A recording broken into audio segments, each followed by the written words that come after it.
JEE main 2024 में क्या नए चेंजेस आए हैं? क्या जेईई मेन 2024 का सिलेबस कम हुआ है? ऐसी कौन कौन सी लैंग्वेजेस है जिसमें मैं जेईई मेन 2024 का एग्जाम अटेम्प्ट कर सकता हूँ? ऐसे कौन कौन से एग्जामिनेशन स्कीम्स हैं जो जेईई 2024 में लॉन्च हुए हैं? कितने नंबर ऑफ क्वेश्चंस आने वाले हैं इस साल जेईई मेन 2024 में? अगर आपके भी यही सारे सवाल, यही सारे डाउट्स है तो बीटेक फंडामेंटल संस्करण का आज का वीडियो आपके लिए बेहद ही खास होने वाला है, क्योंकि इस वीडियो में हम देने वाले हैं आपको जेईई मेन 2024 के full updates. Hi, I am Rashmi, मैं बीटेक आईटी ग्रेजुएट और मुझे 8 साल से ज्यादा का रिच कॉर्पोरेट एक्सपीरियंस और अपने इसी एक्सपीरियंस के बेसिस पे मैं आपको अच्छे से अच्छा गाइड करने की पूरी कोशिश करूंगी। बट उससे पहले अगर आप चैनल के ऊपर या वीडियो को पढ़ना है तो प्लीज सब्सक्राइब कर लीजिए बीटेक फंडामेंटल संस्करण को। वीडियो अगर अच्छा लगता है तो जरूर लाइक कीजिएगा, ज्यादा से ज्यादा अपने दोस्तों के साथ शेयर कीजिएगा।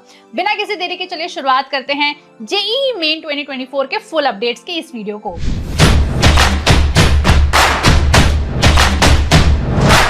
एनटीए यानी कि नेशनल टेस्टिंग एजेंसी ने 1 नवंबर 2023 को रिलीज कर दी है जॉइंट एंट्रेंस एग्जामिनेशन यानी जेईई मेन 2024 की गाइडलाइंस। इस वीडियो को आपको अंत तक देखना है, क्योंकि इस वीडियो में हम बताने वाले हैं एलिजिबिलिटी क्राइटेरिया क्या रहने वाला है जेईई मेन का, सिलेबस में क्या क्या चेंजेस आए हैं, मोड ऑफ एग्जामिनेशन क्या है, क्वेश्चन पेपर किस तरीके से डिजाइन किया गया है, कौन कौन से सब्जेक्ट्स हैं जो आपको जेईई मेन 2024 में पूछे जाएंगे, इसके साथ साथ ही क्या ड्यूरेशन रहने वाला है, क्या सेशन रहने वाला है। तो इस वीडियो को जरूर अंत तक देखिए। सबसे पहले स्टार्ट करते हैं व्हाट इज जेईई। जेईई यानी जॉइंट एंट्रेंस एग्जामिनेशन, ये कंडक्ट करवाता है एनटीए यानी कि national testing agency. National testing agency 2019 से जेईई कंडक्ट करवा रहा है under the guidance of the department of higher education, the ministry of education, government of India. तो यहाँ पर हम बात करते हैं जेईई किस तरीके से कंडक्ट करवाता है ये एग्जामिनेशन। तो यहाँ पर स्टूडेंट्स को देने होते हैं 2 पेपर, पेपर 1 एंड पेपर 2। अगर हम पेपर 2 की भी बात करें तो यहाँ पर भी 2 अलग अलग कैटेगरीज होती है, paper 2A and paper 2B। Paper 1 जो होता है उन स्टूडेंट्स को देना होता है जो बीई या बीटेक में एडमिशन लेना चाहते हैं। अगर हम पेपर 2A की बात करें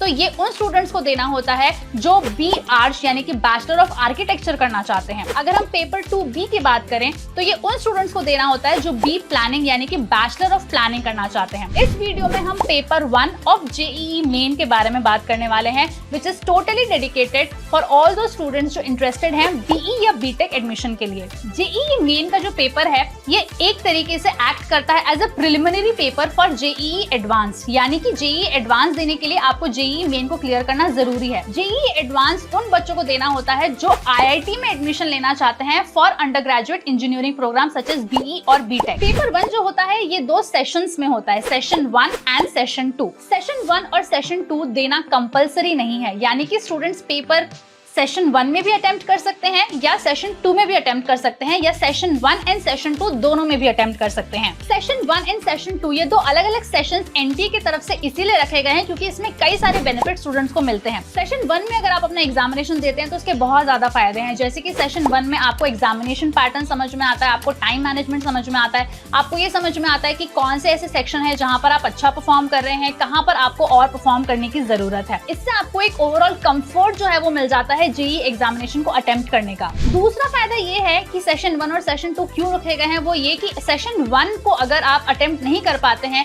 तो आपका 1 साल वेस्ट नहीं होता है और आप सेशन 2 में जेईई मेन का एग्जामिनेशन दे सकते हैं और अपना 1 साल बचा सकते हैं। तीसरा फायदा ये है कि 2 अलग अलग सेशंस रखे गए हैं, वो ये है कि सेशन 1 और सेशन 2 के बीच में काफी ज्यादा गैप है और यहाँ पर स्टूडेंट्स को प्रिपेयर करने का मौका मिल जाता है ताकि वो सेशन 1 की गलतियों को रेक्टिफाई कर सकें और अच्छी तरीके से सेशन 2 जो है वो अटेम्प्ट कर सकें। कई बार ऐसा होता है कि जो 12th के बोर्ड एग्जामिनेशन होते हैं वो जेईई एग्जामिनेशन के साथ कोलाइड करते हैं, तो यहाँ पर स्टूडेंट चूज कर सकते हैं कि वो सेशन 1 चूज कर रहे हैं या 2 चूज कर रहे हैं, साथ के साथ अपने बोर्ड्स एग्जामिनेशंस को भी अटेम्प्ट कर रहे हैं। इसका सबसे अच्छा फायदा ये भी है कि एनटीए जब मेरिट लिस्ट तैयार करता है तो वो आपका best score out of session 1 and session 2 consider करता है, यानी कि किसी भी कारणवश अगर आपने सेशन 1 अच्छे से अटेम्प्ट नहीं किया और सेशन 2 में आपके ज्यादा मार्क्स आए हैं तो आपकी मेरिट लिस्ट में उसी मार्क्स को कंसिडर किया जाएगा। पेपर 1 फॉर बीटेक 2 अलग अलग शिफ्ट्स में कराया जाएगा। जो शिफ्ट 1 है यानी कि फर्स्ट शिफ्ट ये 9 AM से 12 नून तक चलेगी और जो शिफ्ट 2 है यानी कि सेकंड शिफ्ट ये 3 PM to 6 PM IST तक चलेगी। अब जब हम समझ चुके हैं कि जेईई मेन 2024 का एग्जामिनेशन पैटर्न क्या है, सेशंस क्या है, पेपर कौन कौन से हैं, तो अब हम देख लेते हैं कौन कौन से इंपॉर्टेंट डेट्स है फॉर दिस पर्टिकुलर एग्जामिनेशन। तो अगर हम सेशन 1 पेपर 1 की बात करें तो इसके जो एप्लीकेशन है वो शुरू हो चुके हैं 1 नवंबर 2023 से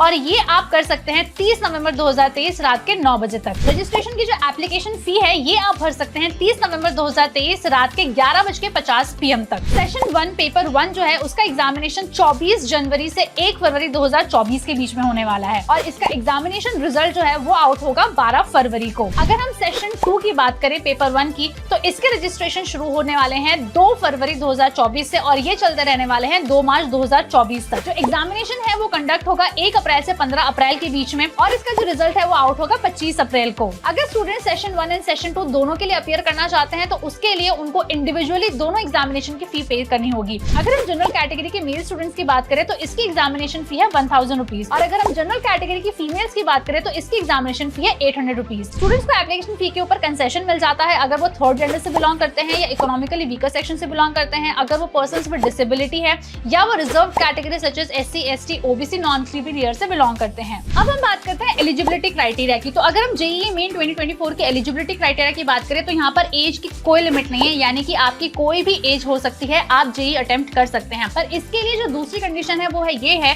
कि आपको 10+2 या इक्विवेलेंट एग्जामिनेशन को पास आउट कर लेना चाहिए, या तो 2022 में या 2023 में, या आप अपीयर करने वाले हैं इन द ईयर 2024। अगर हम सब्जेक्ट्स की बात करें तो यहाँ पर स्टूडेंट्स को 3 सब्जेक्ट्स के ऊपर जज किया जाएगा, फिजिक्स, केमिस्ट्री एंड मैथ्स। और फिजिक्स, केमिस्ट्री और मैथ्स के तीनों ही जो सेक्शंस हैं उसमें 25 क्वेश्चंस जो हैं वो स्टूडेंट्स को अटेम्प्ट करने हैं। अगर हम स्कीम ऑफ एग्जामिनेशन भी समझे तो यहाँ पर हर एक सब्जेक्ट के 2 सेक्शन है, section A and section B। Section A में हर सब्जेक्ट के स्टूडेंट्स को 20 क्वेश्चन नजर आएंगे और सेक्शन B में 10 क्वेश्चन नजर आएंगे, जिसमें से स्टूडेंट को सिर्फ केवल 5 ही अटेम्प्ट करने हैं, यानी कि टोटल सेक्शन A से उनको 20 क्वेश्चन अटेम्प्ट करने हैं एंड सेक्शन B से टोटल 5 क्वेश्चन अटेम्प्ट करने हैं फॉर ईच सब्जेक्ट। जो JEE मेन 2024 का एग्जामिनेशन है वो आउट ऑफ 300 मार्क्स होगा। सेक्शन A की अगर हम बात करें तो स्टूडेंट्स को यहाँ पर MCQs नजर आएंगे, जिसमें से एक जो आंसर होगा वो सही होगा। अगर हम सेक्शन B की बात करें तो यहाँ पर स्टूडेंट्स को एक न्यूमेरिकल वैल्यू को इनपुट करना होगा। हर एक सही आंसर के लिए स्टूडेंट्स को +4 मार्क्स मिलेंगे, हर एक गलत आंसर के लिए, इनकरेक्ट आंसर के लिए स्टूडेंट्स को -1 मार्क्स मिलेंगे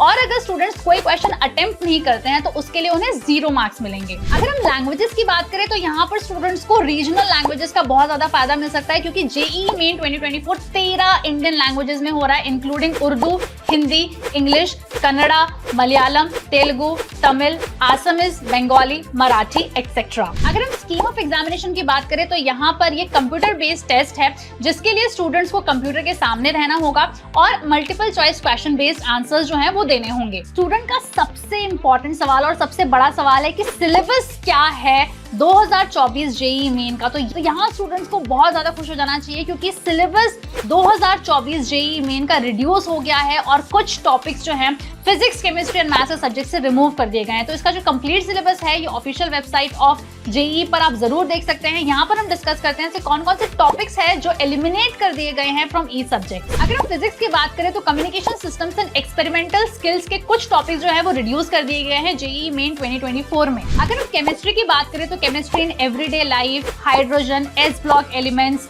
states of matter, surface chemistry, environmental chemistry जैसे कुछ टॉपिक्स जो हैं ये रिड्यूस कर दिए गए हैं। अगर हम मैथमेटिक्स की बात करें तो mathematical reasoning, mathematical induction and 3D geometry के कुछ टॉपिक्स जो हैं वो रिड्यूस कर दिए गए हैं। For more information about syllabus या एग्जामिनेशन पैटर्न आप इस लिंक के ऊपर जा सकते हैं और कंप्लीटली वेबसाइट को गो थ्रू कर सकते हैं। तो आई होप बच्चों आपको आज का वीडियो बहुत अच्छा लगा होगा और आपको कंप्लीट इन्फॉर्मेशन मिल गई होगी जो आप ढूंढ रहे थे JEE मेन 2024 की। I wish you all the best. अगर आप अपीयर कर रहे हैं तो इस वीडियो को जरूर लाइक कीजिए, अगर अच्छा लगा है उन दोस्तों के साथ शेयर कीजिए जो आप ही के साथ 2024 में अपीयर करने वाले हैं JEE मेन के लिए। जाने से पहले प्लीज सब्सक्राइब कर लीजिए BTech फंडास बाय सनस्टोन को और अगले वीडियो में मैं एक और डाउट क्लियरिंग वीडियो के साथ जरूर आऊंगी। तब तक के लिए टेक केयर।